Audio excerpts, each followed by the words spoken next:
Wabarakatuh. Saya sebagai humas di Pengadilan Tinggi Agama Banten, yaitu Dr. Haji Buang Yusuf, Sarjana Hukum, Magister Hukum. Di samping saya sebagai Hakim Tinggi, saya ditugasi oleh pimpinan sebagai humas di Pengadilan Tinggi Agama Banten. Pak, terkait banding dari gugatan perceraian Andre Taulani.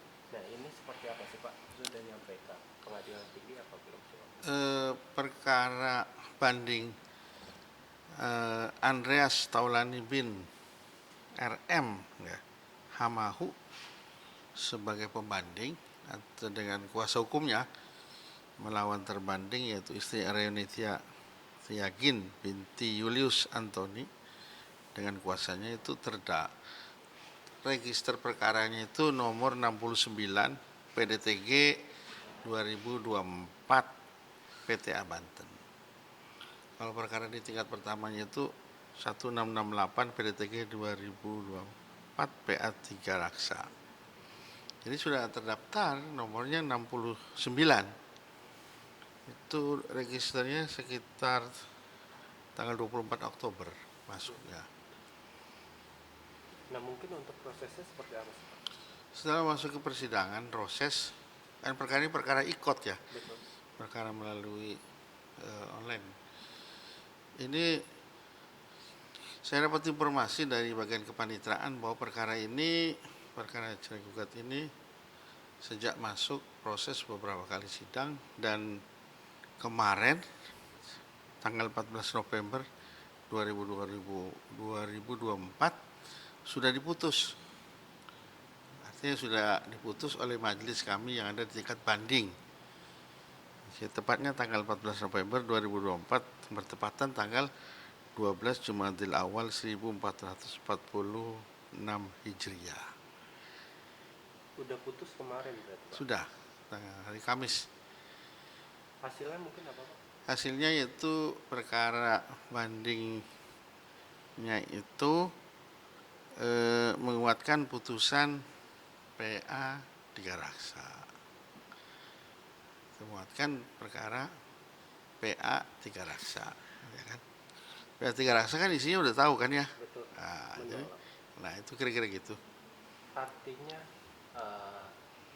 tidak menyetujui permintaan dari pihak Andre ya Pak? Ya gitu, kira-kira gitu. Jadi putusan tingkat pertama yang diputus oleh majelis tingkat pertama Pengadilan 3 Raksa dikuatkan oleh majelis tingkat banding. Artinya kalau keinginan cerai dari pihak pemohon atau pembanding ditolak kemudian dikuatkan oleh tingkat banding. Kira-kira gitu.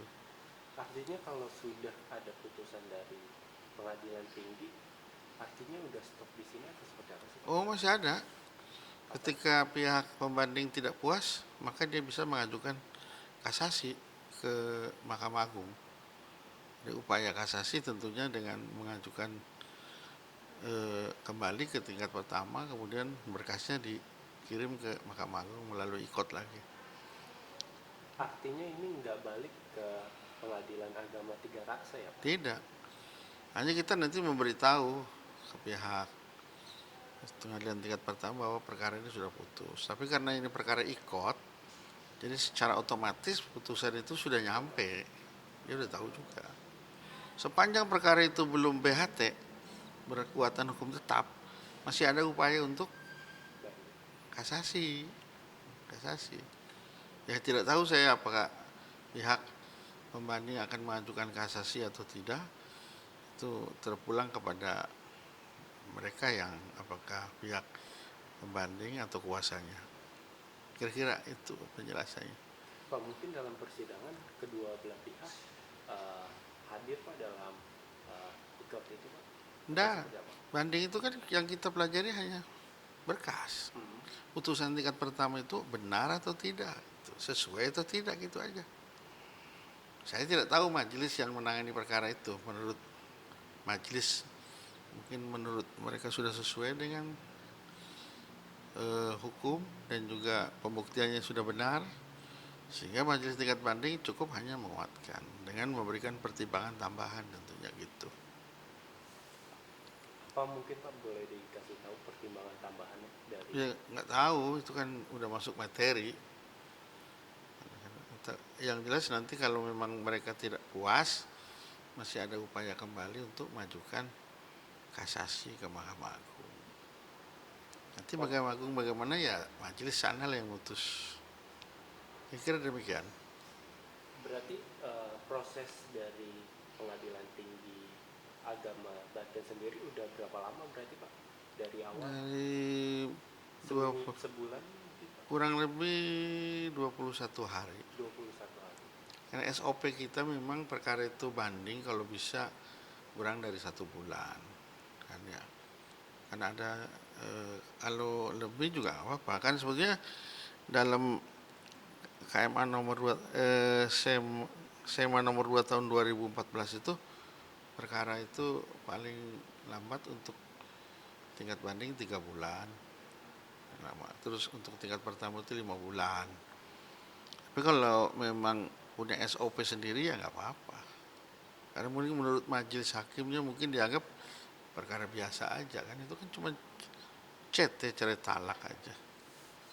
Atau mungkin yang membuat pihak dari Andre Taulani ini kekeh bercerai ini, tapi sudah mendapat penolakan dari pengadilan agama dan juga pengadilan tinggi ini seperti apa sih Pak mungkin Pak?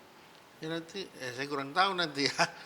Karena itu masuk materi perkara ya. Kemungkinan pihak pemohon kasasi nanti akan mencari alasan lain mungkin. Apa yang kira-kira yang bisa membuat yakin majelis di tingkat kasasi. Itu tentunya para pemohon kasasi dan para lawyernya lah yang mungkin nanti dimasukkan dalam memori kasasi.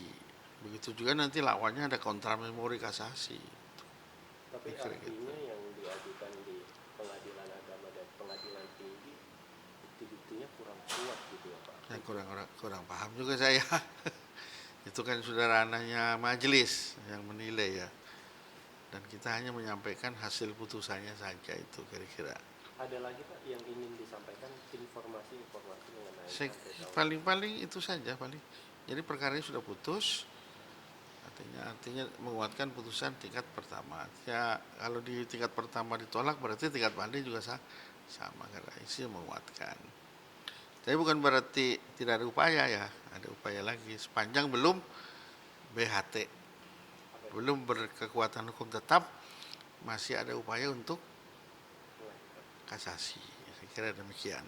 Ada jangka waktu Pak untuk mengajukan kasasi ini? Ya sepanjang belum BHT, apalagi kalau sudah lewat ikut begitu, cepat dia tahu biasanya langsung. Mungkin kemarin pun mereka sudah tahu juga. Saya kira itu yang bisa disampaikan ya Pak Tawan.